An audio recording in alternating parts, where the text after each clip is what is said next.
Hello दोस्तों, मैं हूं आपका अपना द बुक गाय और आज मैं आपके लिए लेकर आया हूं सदगुरु की लिखी हुई बुक इनर इंजीनियरिंग की हिंदी समरी। तो चलिए शुरू करते हैं। हमें इनर इंजीनियरिंग की जरूरत क्यों है? सदगुरु जग्गी वासुदेव जी हमें बताते हैं, आज जो हमारी उपजीविका की प्रक्रिया है वो पहले से कहीं अधिक बेहतर है। आज हम साल भर की चीजें सुपरमार्केट खरीद सकते हैं, वो भी बिना घर से बाहर निकले। पहले राजा महाराजाओं के लिए ये जो चीजें दुर्लभ थी, आज वो आम इंसानों के हाथ में है। लेकिन उसके साथ हमें बहुत सारी जटिलताएं क्रिएट कर ली है, बहुत सारा तनाव हमने क्रिएट कर लिया है, क्योंकि हजारों साल पहले हमारे पूर्वज इतने खुश थे जितने हम आज नहीं हैं। हजारों साल से हमारी ये समझ है, अगर हमने बाहर की स्थितियों को ठीक कर लिया तो हमारे अंदर की स्थिति ठीक हो जाएगी। लेकिन सदगुरु कहते हैं, जो तरीका हजारों सालों से कारगर सिद्ध नहीं हुआ वो आगे कैसे कारगर सिद्ध हो सकता है? अब समय आ गया है अंदर की स्थिति को ठीक करने का, यानी इनर इंजीनियरिंग का। वो कहते हैं कि हमें सिर्फ एक काम करना है, अपने डायरेक्शन में थोड़ा सा चेंजेस लाना है। हमें समझना है कि हमारे सारे अनुभव का आधार वो स्रोत है, वो हमारे अंदर ही होता है। अगर आप अंदर से सुखी हो जाते हैं तो इसे आनंद और शांति कहते हैं। अगर आपके आसपास का वातावरण सुखी हो जाता है तो उसे सफलता कहते हैं। लेकिन सफलता हासिल करने के लिए खुश होना बहुत जरूरी है। मनोवैज्ञानिक आधार पर अगर हम अंदर से खुश हो जाते हैं तो हमारी क्षमताएं कई गुना बढ़ जाती है। अगर हमें भोजन का आनंद लेना है तो हमें अंदर से खुश होना होगा। अगर आपको अपने परिवार और परिजनों का आनंद लेना है तो पहले आपको आनंद से खुश होना होगा। खुशियां ही कोई अंतिम उद्देश्य नहीं होता, अंतिम लक्ष्य नहीं होता है। ये तो हर काम को शुरुआत करने से पहले अनिवार्य होता है। लेकिन आज खुशहाल रहना हमारे लिए चुनौती बन गया है।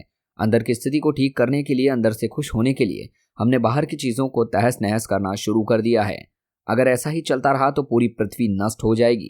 लेकिन हम कभी भी अंदर से ठीक नहीं होंगे, अंदर से हम खुश नहीं होने वाले हैं, क्योंकि जो भी हम फील करते हैं वो हम अपने अंदर ही फील करते हैं। जो भी हम देखते हैं वो अपने अंदर ही देखते हैं। जब हम कोई किताब देखते हैं तो क्या उसकी इमेज बाहर क्रिएट होती है? उसकी इमेज तो हमारे अंदर ही क्रिएट होती है। लाइट उस किताब पर गिरती है, वो हमारी आंखों की पुतली तक पहुंचती है। हमारी आंखों का रेटिना उसकी इमेज बनाता है। मतलब हम किताब को अपने अंदर देखते हैं। हर चीज को हम अपने अंदर ही देखते हैं, चाहे वो अंधेरा हो या उजाला हो, चाहे वो दुख हो या सुख। हम एक का एहसास अपने अंदर ही लेते हैं। अगर हमें हर इमेज अंदर बहुत अच्छी क्रिएट करनी है तो हमें इनर इंजीनियरिंग सीखना होगा, इसे समझना होगा। जिम्मेदारी की स्वतंत्रता को समझें। आज आपको एहसास होगा, आप जो कुछ भी हो और कुछ नहीं हो, वो सिर्फ आप अपनी वजह से ही हो। हम ही अपनी लाइफ के, जिंदगी के क्रिएटर होते हैं। इसलिए सबसे पहले तो इसकी जिम्मेदारी लेनी होगी, अपनी लाइफ की। तो आपको ऐसा करना है, क्योंकि जब आप जिम्मेदार होते हो तो आपके पास स्वतंत्रता आती है। उस परिस्थिति से निपटने के लिए बहुत सारे ऑप्शन आपके पास आ जाते हैं। अगर हम जिम्मेदारी नहीं लेते तो हमारे पास कोई ऑप्शन नहीं बचता है सिवाय दूसरों को दोष देने या फिर गुस्सा करने के। जब हम गुस्सा करते हैं तो हम अपने शरीर में विष पैदा करते हैं। हमारा शरीर पूरी तरह से विषैला हो जाता है। हम गुस्सा इसलिए करते हैं क्योंकि हम मानते हैं कि हमारा मन जो डिस्टर्ब हुआ है वो किसी और की वजह से हुआ है। फिर हम दूसरों को सुधारने के चक्कर में लग जाते हैं। दूसरे कभी सुधरते नहीं हैं क्योंकि वो हमारे कंट्रोल में नहीं होते, लेकिन हमारी मन स्थिति हमारे कंट्रोल में होती है। इसलिए हमें सबसे पहले जिम्मेदारी की स्वतंत्रता को समझना होगा। अगर हम हमारी जिंदगी की जिम्मेदारी लेते हैं तो हम स्वतंत्रता का अनुभव करते हैं। फिर बहुत सारे ऑप्शन हमें मिल जाते हैं उस पर्टिकुलर सिचुएशन से बाहर आने के लिए। योग विज्ञान को समझिए। हमें योग विज्ञान को समझना होगा क्योंकि हमारी क्षमताएं असीमित होती है। यह हमें योग विज्ञान सिखाता है। योग हमारे अंदर की स्थिति को वैसा ही रखता है जैसा हम उसे रखना चाहते हैं। अगर अंदर की स्थिति में तालमेल आ जाता है तो हर चीज बहुत खूबसूरत तरीके से काम करने लगती है। तब हमारी सर्वोच्च क्षमताएं प्रकट होने लगती है। सदगुरु कहते हैं कि कुछ धार्मिक पुरखों ने इंसान की जुड़ी हर खूबसूरत चीज को दूसरे लोक में रख दिया है। अगर आप आनंद की बात करेंगे तो वह अलौकिक आनंद की बात करेंगे। अगर आप शांति की बात करेंगे तो वह दिव्य शांति की बात करेंगे। अगर आप प्रेम की बात करेंगे तो वह ईश्वरीय प्रेम की बात करेंगे। अगर हमें सारे एहसास करने हैं तो हमें उसके लिए दूसरे लोक में जाना होगा, स्वर्ग में ही जाना पड़ेगा। इंसान के इस जन्म में तो ये पॉसिबल नहीं है। लेकिन सदगुरु कहते हैं कि यह सब हमारे मानवीय गुण हैं। हम इंसान रहते हुए ही सारी प्रेम, शांति और आनंद महसूस कर सकते हैं। ज्यादातर ईश्वर और स्वर्ग की बातें इसलिए होती है क्योंकि हम मनुष्य होने की विशालता को भूल गए हैं। योग हमें महान तो नहीं बनाता है, वो सिर्फ हमें यह एहसास कराता है कि मानव होना ही अपने आप में सबसे महान है। योग विज्ञान के अनुसार हमारे 5 शरीर होते हैं। फिजिकल बॉडी मतलब जो भोजन हम ग्रहण करते हैं उससे जो शरीर बनता है उसे अन्नमयी कोश यानी कि फिजिकल बॉडी कहते हैं। मेंटल बॉडी, इसे मनोमयी कोश यानी कि मानसिक शरीर कहते हैं। इस मानसिक शरीर में जो भी नेगेटिव विचार आते हैं उसकी वजह से ही साइकोसोमैटिक डिसऑर्डर होता है, मतलब इसका असर हमारे भौतिक शरीर पर भी आता है। मनोमय कोश व अन्नमय कोश दोनों एक दूसरे से जुड़े हुए हैं, क्योंकि हमारा दिमाग सिर्फ मस्तिष्क में नहीं होता। अगर वो सिर्फ मस्तिष्क में होता तो बीमारियां सिर्फ मस्तिष्क में ही आती, लेकिन हमारे शरीर की हर कोशिका की अपनी बुद्धिमत्ता होती है। ये पूरी तरीके से एक मानसिक शरीर होता है। इसलिए मानसिक काया में जो बदलाव होता है उसका अगर शारीरिक काया पर होता है, शारीरिक काया में जो बदलाव होता है उसका असर हमारी मानसिक काया पर होता है। हमारा भौतिक शरीर अलग हार्डवेयर है तो मानसिक शरीर सॉफ्टवेयर होता है। एनर्जी बॉडी, इसे प्राणमयी कोश यानी कि ऊर्जा शरीर भी कहते हैं। ऊर्जा शरीर हमारे हार्डवेयर व सॉफ्टवेयर दोनों में ऊर्जा प्रवाहित करने का काम करता है। अगर ऊर्जा हमारा संतुलित रहता है तो हमारे मानसिक शरीर व भौतिक शरीर में कोई बीमारियां नहीं आ सकती। विजडम बॉडी, इसे ज्ञानमयी शरीर भी कहते हैं। ज्ञान का मतलब जानकारी होता है, तो विशेष ज्ञान का मतलब असाधारण जानकारी होता है। हमारे शरीर का ये जो आयाम है उसे असाधारण जानकारी होती है। ये 5 इंद्रियों से परे होता है। ब्लिसफुल बॉडी, इसे आनंदमयी कोश कहते हैं। ये पूरी तरीके से अभौतिक होता है। शरीर पर इसे आयाम को अगर हम स्पर्श करते हैं तो हम पूरी तरीके से आनंदमय हो जाते हैं। हम इसमें समय और स्थान की सीमाएं खत्म हो जाती है। कई ऐसे योगियों की कहानियां हैं जो बहुत समय तक एक ही जगह पर बैठकर ध्यान और धारणा करते थे। ये कैसे पॉसिबल होता है कि एक ही जगह पर इतने लंबे समय तक ध्यान कर पाना? उन्होंने शरीर को इस आयाम को स्पर्श कर लिया था, इसीलिए उनके लिए समय और स्थान की सीमा पूरी तरह से खत्म हो चुकी है। क्या हमारा शरीर एक अद्भुत मशीन है? वास्तव में हमारा शरीर इस दुनिया की अद्भुत मशीन है। दुनिया की सारी मशीनें इसी मशीन से निकली है, लेकिन क्या हम इसकी क्षमताओं को पूरी तरीके से इस्तेमाल करते हैं? सद्गुरु कहते हैं कि हम अपने शरीर की क्षमताओं का 1% भी इस्तेमाल नहीं करते हैं। सिर्फ जिंदा रहने के लिए और जिंदगी को चलाने के लिए हमारे शरीर की क्षमता का 1% से भी कम की जरूरत पड़ती है। हम हमारे शरीर से बहुत ही मामूली काम कर रहे हैं। ऐसा इसलिए हो रहा है क्योंकि हमारा जो बौद्धिक स्तर है वो भौतिक लेवल तक ही सीमित है। योग हमें सिखाता है कि हमारे शरीर की जो 5 इंद्रियां हैं उसके परे हम इसकी क्षमताओं को कैसे इस्तेमाल करें, क्योंकि हमारा जो शरीर है वो पूरे ब्रह्मांड को डाउनलोड करने की क्षमता रखता है। हम अगर अपने शरीर को सही स्थिति में रखते हैं तो ब्रह्मांड के बारे में पूरी जानकारी हासिल कर सकते हैं। इस बात को समझने के लिए सद्गुरु अपने जीवन का एग्जाम्पल देते हैं। सद्गुरु जी कुछ साल तक एक फार्म हाउस में रहते थे। पास के गांव में एक व्यक्ति रहता था जो कि न के बराबर सुनता था। लोग उसे मूर्ख समझते थे क्योंकि वो किसी की बातों का जवाब नहीं देता था। सद्गुरु ने उस व्यक्ति को काम पर रख लिया। एक दिन वो व्यक्ति सुबह 4 बजे खेत जोतने लग गया। सद्गुरु ने पूछा कि आप यहाँ क्या कर रहे हो, क्योंकि बारिश तो नहीं हुई है, ऊपर आसमान भी बिल्कुल साफ है, बारिश होने की कोई संभावना नहीं है, इसके बावजूद भी आप खेत क्यों जोत रहे हो? उस व्यक्ति ने बहुत कॉन्फिडेंस के साथ कहा, स्वामी जी आज बारिश होने वाली है। सचमुच उस दिन बारिश हुई। सद्गुरु को बहुत आश्चर्य हुआ। वो सोचने लगे कि जो बात इस व्यक्ति को समझ में आई वो मुझे क्यों नहीं आई। उन्होंने इधर उधर हाथ घुमाकर नमी और तापमान का अंदाजा लेने की कोशिश करी, आसमान को पढ़ने की कोशिश की, मौसम से संबंधित बहुत सारी किताबें उन्होंने पढ़ी, लेकिन इसका जवाब उन्हें नहीं मिला। लेकिन कंटिन्यूअसली उस दिशा में प्रयास करते रहने से 18 महीने बाद उन्हें इसमें महारत हासिल हुई। सद्गुरु कहते हैं कि अगर मैं बोलूं आज बारिश होने वाली है तो इसकी संभावना 95% होती है। ये कोई जादू या ज्योतिष नहीं है। ये शरीर जो 5 तत्वों से मिलकर बना है वो हमें ये इन्फॉर्मेशन देते हैं हमारे आसपास के वातावरण में क्या बदलाव होने वाला है। इसके लिए सद्गुरु जी ने एक बहुत खूबसूरत साधना बताई है, सांसों से संबंधित साधना। सद्गुरु जी कहते हैं कि आपको क्या करना है, हर रोज 5 मिनट आपको मेडिटेशन की अवस्था में बैठना है, आंखें बंद करना है, सांसों को स्थिर होने देना है। आप पाओगे कि धीरे धीरे आपकी सांसें स्थिर हो रही है। क्या मतलब है सांसों के स्थिर होने का?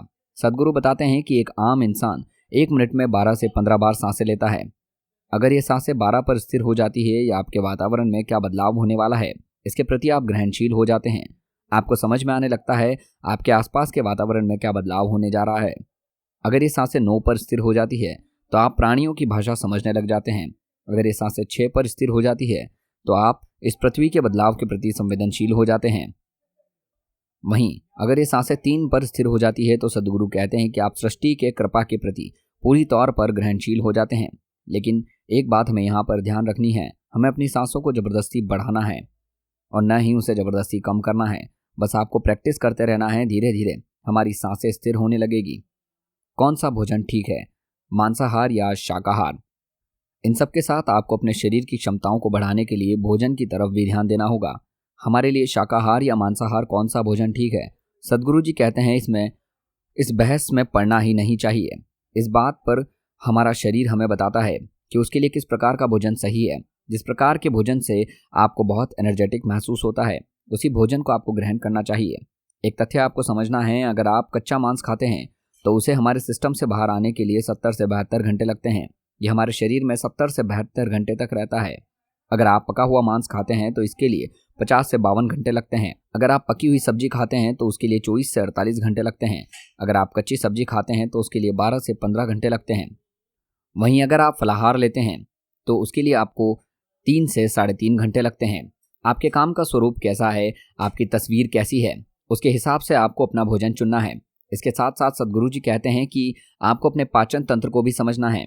जो हमारे भोजन को हम ग्रहण करते हैं उसके हिसाब से हमारा शरीर क्षार या अम्ल प्रोड्यूस करता है। लेकिन अगर आप एक साथ कई प्रकार के भोजन खा रहे हैं तो हमारा शरीर कंफ्यूज हो जाता है। तब वो एक साथ अम्ल व क्षार दोनों प्रोड्यूस करता है।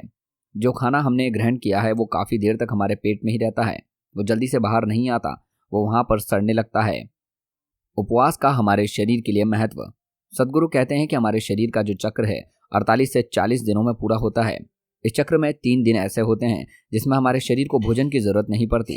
मतलब वो 3 दिन आप बिना भोजन भी रह सकते हो, क्योंकि वो हमारे शरीर की सफाई का समय भी होता है। लेकिन ये 48 से 40 दिन में वो 3 दिन कौन से हैं जहाँ पर हमें खाना खाने की ज़रूरत नहीं पड़ती? ये हमें समझ में कैसे आएगा? क्योंकि हम अपने शरीर के प्रति ज़्यादा संवेदनशील नहीं रहते, इसलिए हमें पता नहीं चलता कि कौन से ऐसे दिन हैं जिसे हम खाना खाने की ज़रूरत ना पड़े। इसलिए हमारे ऋषि मुनियों ने एकादशी का उपवास का रखा है। आप उस दिन उपवास कर सकते हैं जो हमारे भारतीय पंचांग के अनुसार चंद्रमास के 11वें दिन आता है। मन का महत्व। इनर इंजीनियरिंग के लिए हमें अपने मन को भी समझना होगा। सदगुरु जी हमसे पूछते हैं कि आप जिंदगी को जीने वाला व्यक्ति बनना चाहते हैं या फिर जिंदगी के बारे में सोचने वाले व्यक्ति बनना चाहते हैं?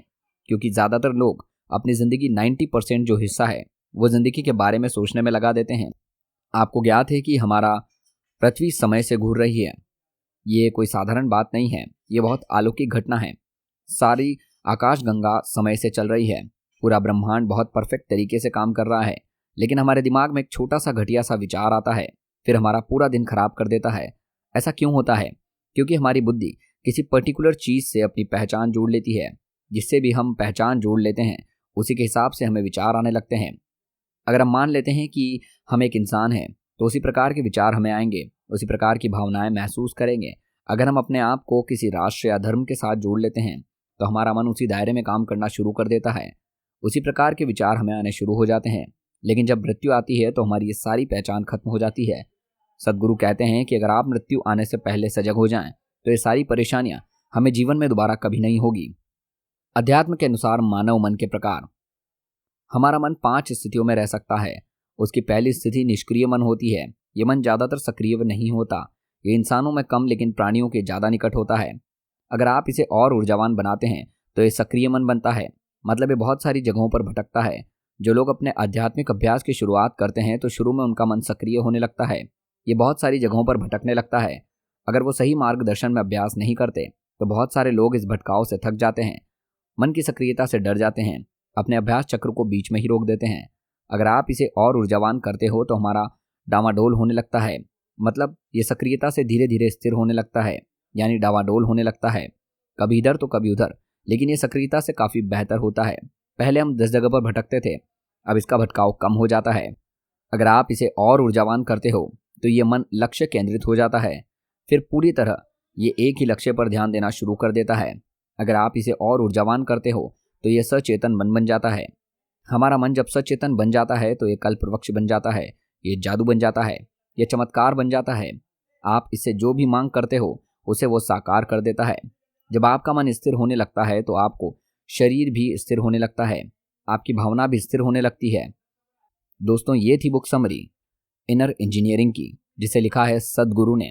आपको ये बुक समरी कैसी लगी हमें कमेंट सेक्शन में ज़रूर बताइए। और अगर आपको ये वीडियो अच्छी लगी हो तो इस वीडियो को लाइक और चैनल को सब्सक्राइब जरूर करें। साथ ही अपने दोस्तों के साथ इस वीडियो को शेयर भी जरूर करें। दोस्तों, अगर आप इस बुक को खरीद कर पढ़ना चाहते हैं तो उसका लिंक वीडियो के डिस्क्रिप्शन में दिया गया है, और अगर आप फुल ऑडियो बुक सुनना चाहते हैं तो उसका लिंक हमारे चैनल के डिस्क्रिप्शन में दिया गया है।